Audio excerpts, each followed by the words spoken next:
Again. Well, it never fails.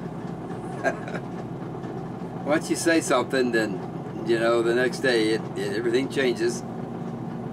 So yesterday I was talking about,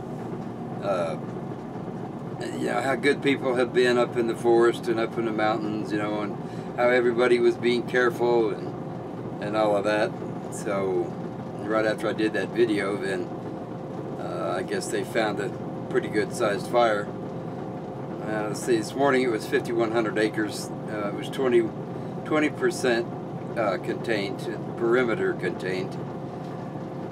So that one was human caused, and it seems that there was a semi pulling a chain, dragging a chain that started a few fires up there, and then they combined and made into one. So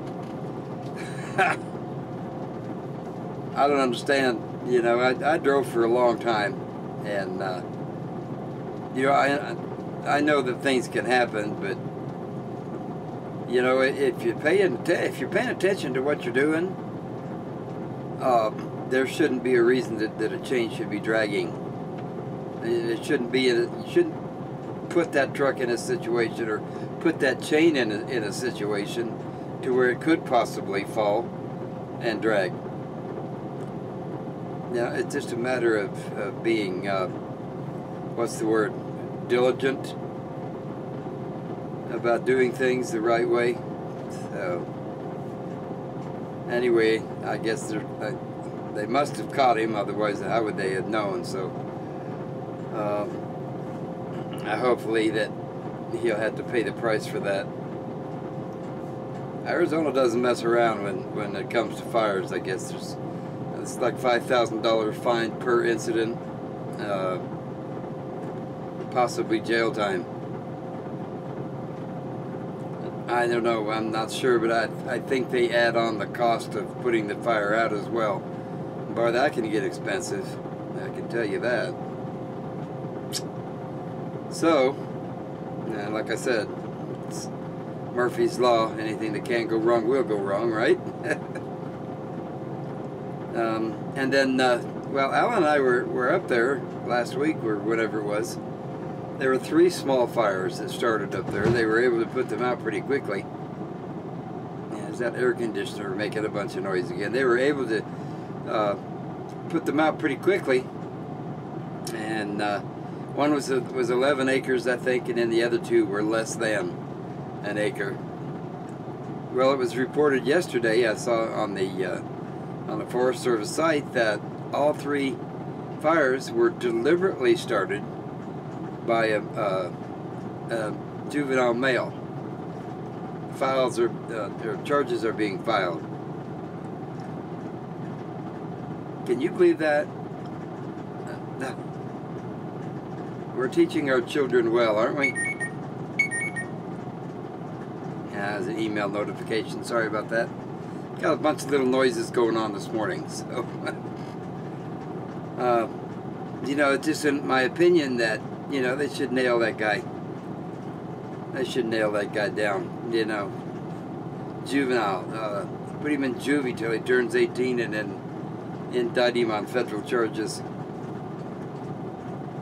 Mom and Daddy should be paying the price for that one. I'm just livid. I can't believe. You know, when I was young, I was you know, 15, 16 years old or younger. I knew what a fire could do. You know, there's just no excuse for it. I just don't think there's any excuse for doing something like that. Thank goodness they caught him. How many more would he have started, and you know, how big would they have got?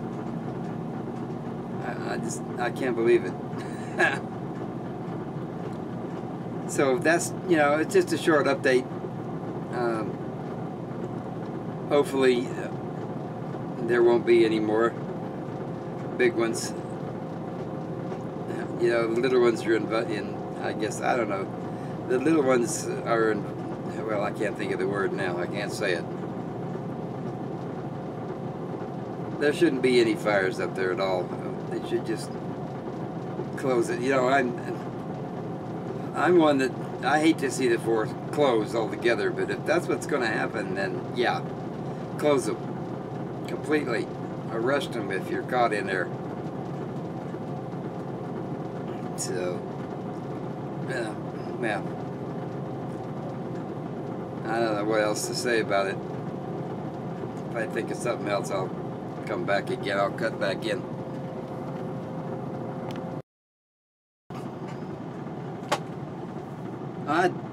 You know what? I've got a little story that I could tell. I guess I was about 8, maybe 9 years old.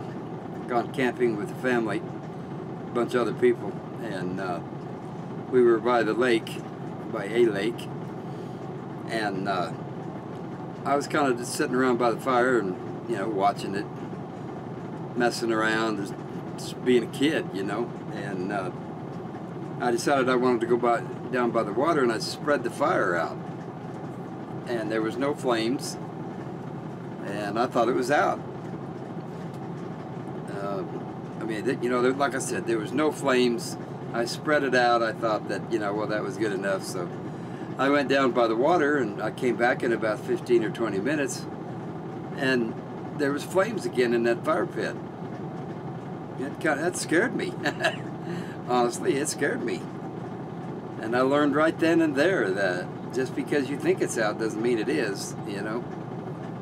You can't just spread it out and think, yeah, well, you know, it's not going to come back, because it did.